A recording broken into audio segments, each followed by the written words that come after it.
May 10 araw si dating Congressman Saldico at 17 iba pa para tumugon sa ipinadalang sabina ng Ombudsman.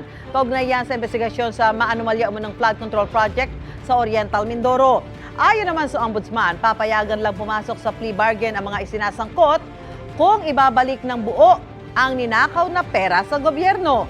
May unang balita si Salima Refran.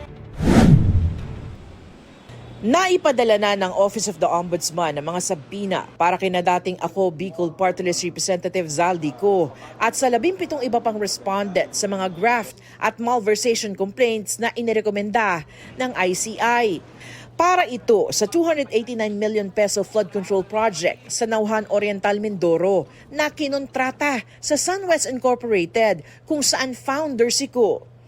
Ayon sa Office of the Ombudsman, pinadala raw ang mga sabina sa last known address ng mga respondent at may 10 araw ang mga ito para maghain ng kanilang mga kontrasalaysay. Sa Huwebes, inaasahang mailalabas na rin ang mga sabina para sa 5 ghost projects ng DPWH 1st Engineering District of Bulacan. Nakaharap sa mga reklamong graft, malversation through falsification at perjury, sina dating District Engineer Henry Alcantara, dating Assistant District Engineers Bryce Hernandez at JP Mendoza, kontratistang si Sally Santos at iba pang tauhan ng DPWH. Umaasa si Ombudsman Remulla na bago matapos ang Nobyembre ay makakapagsampa na ng mga kaso sa korte. Didikdikin natin yan na lalong madaling panahon ay magkakaso na tayo na umaandar sa Sandigan Bayan o kaya sa RTC kung sino man ang mayroong jurisdiction dito. Oras na gumulong na ang mga paglilitis, maaari raw pag-usapan ang full restitution o buong pagbabalik ng ninakaw o iligal na nakuhang pera mula sa gobyerno kapalit ng plea bargain o pagpapababa ng kaso.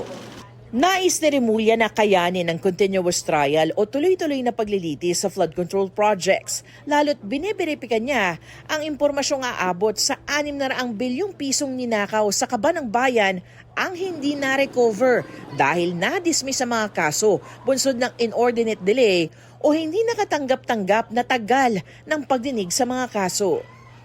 Hindi na-recover ng gobyerno, hindi nahabol ng gobyerno. Hindi ko alam kung akin ito 600 billion, isang figura niya na binigay sa akin. Ako mismo, nanlaki yung mata ko nung sinabi yan.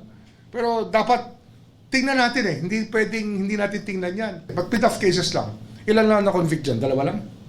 Balak ni Remulla na maglabas ng masinsinsin na mga panuntunan sa preliminary investigation at pag-usig sa mga kaso ng katiwalian. Ito ang unang balita sa Salima Refran para sa GMA Integrated News. Gusto mo bang mauna sa mga balita? Mag-subscribe na sa GMA Integrated News sa YouTube at tumutok sa unang balita.